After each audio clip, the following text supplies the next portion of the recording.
ছবি তুলবো মহারাজ। ছবি না ভিডিও? হ্যাঁ ভিডিও।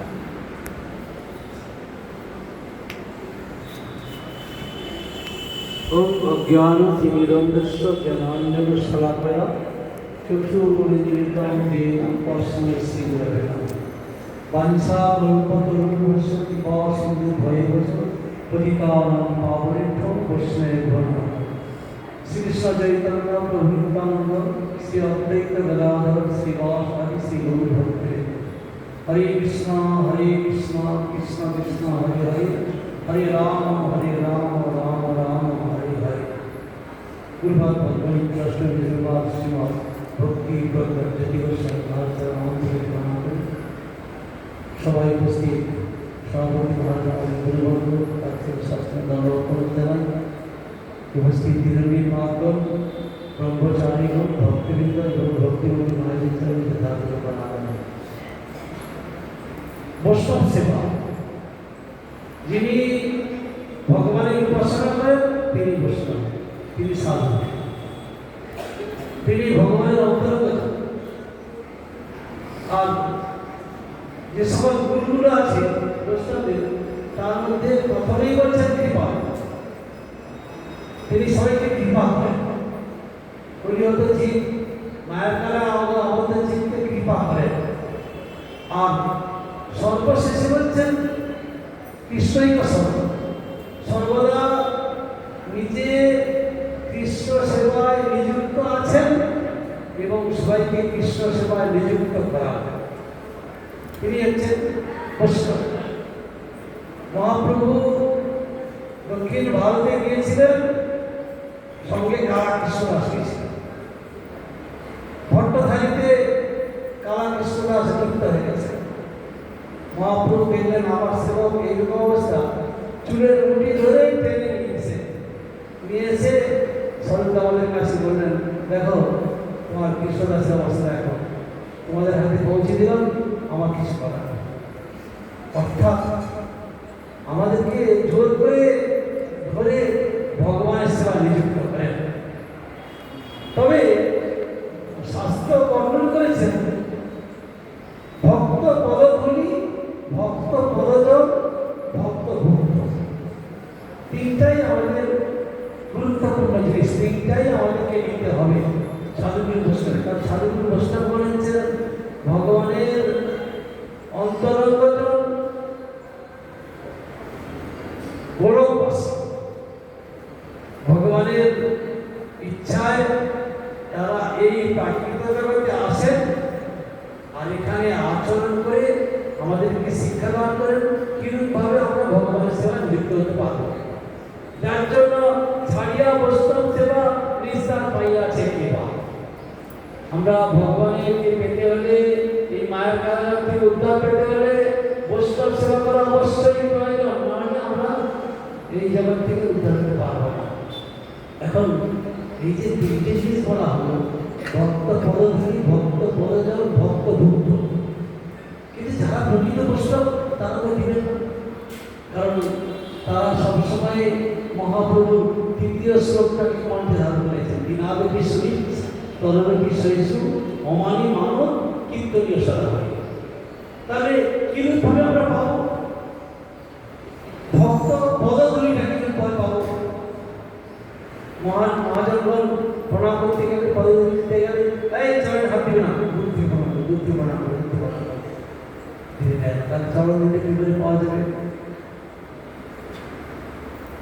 অক্রুরকে কংস বলেছিলেন, তুমি বৃন্দাবনে যাও, আর আমি খবর পেয়েছি সেই বসুদেবেরই অষ্টম সন্তান কৃষ্ণ ওই গোকুলে নন্দ মারেছে, তুমি নিয়ে এসো, এখানে উৎসব হবে, মল্লযুদ্ধ হবে, সব দর্শন পাঠিয়ে দেয়। অক্রুর চিন্তা করছেন, যেহেতু ফল ব্যক্তি আমাকে ভগবানের কাছে পাঠিয়ে দিচ্ছেন আমার জন্য, তাহলে আমরা পূর্ব জন্মের অনেক স্বীকৃতি ছিল, নাহলে তো এরকম হয় না।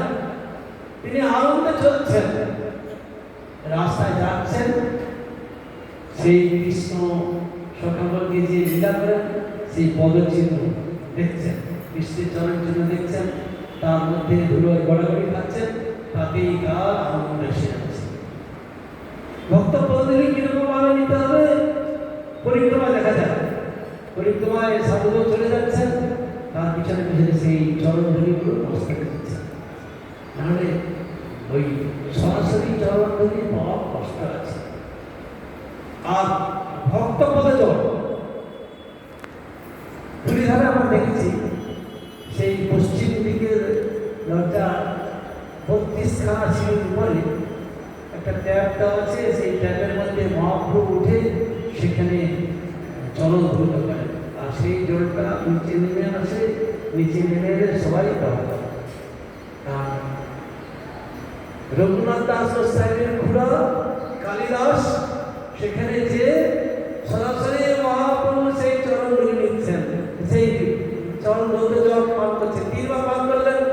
মহাপ্রভু বলছেন, এই দেখো তোমাদের এই গঙ্গা কি করছে, আমার পায়ে চরণ এই পায়ে জল ধুতে জল খাচ্ছে, যাও যাও যাও। তিনি কিন্তু মহাপ্রভু বাইরের জনসাধারণকে দেখাচ্ছেন আচরণ বিধিটা, অন্তরে দিয়ে প্রসন্ন।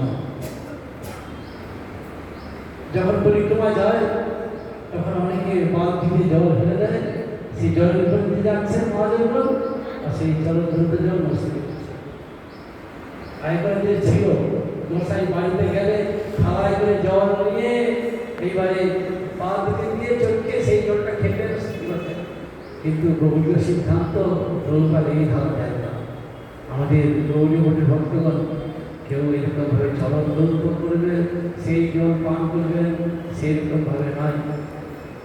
দিনাদ বিশ্বরূপ আরেকটা হচ্ছে উচ্ছিষ্ট, এটা হচ্ছে সব থেকে আমাদের গুরুত্বপূর্ণ।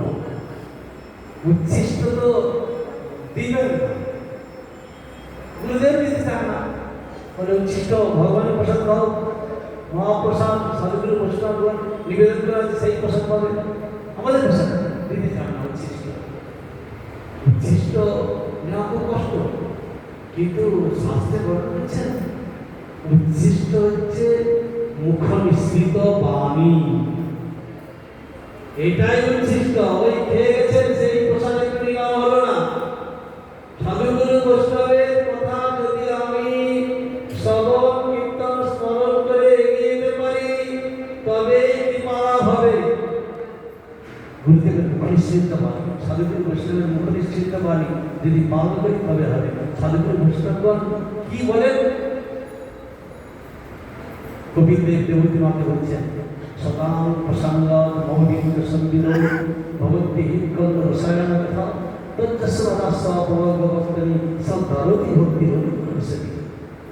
সব ব্যক্তি সাধু ব্যক্তি আমার গুণগান কীর্তন করেন, ভগবান গোবিন্দের মাতা দেবতী বলছেন। আর সেই সকল কথা যদি আমরা মনোযোগ সঙ্গে শ্রবণ করি তাহলে সেই কথাগুলো কানের মধ্য দিয়ে হৃদয়ে প্রবেশ করিল, আকুল করিল আমার প্রাণ। তখন আমাদের শ্রদ্ধা আসবে, ভক্তি আসবে, ভক্তি আসবে।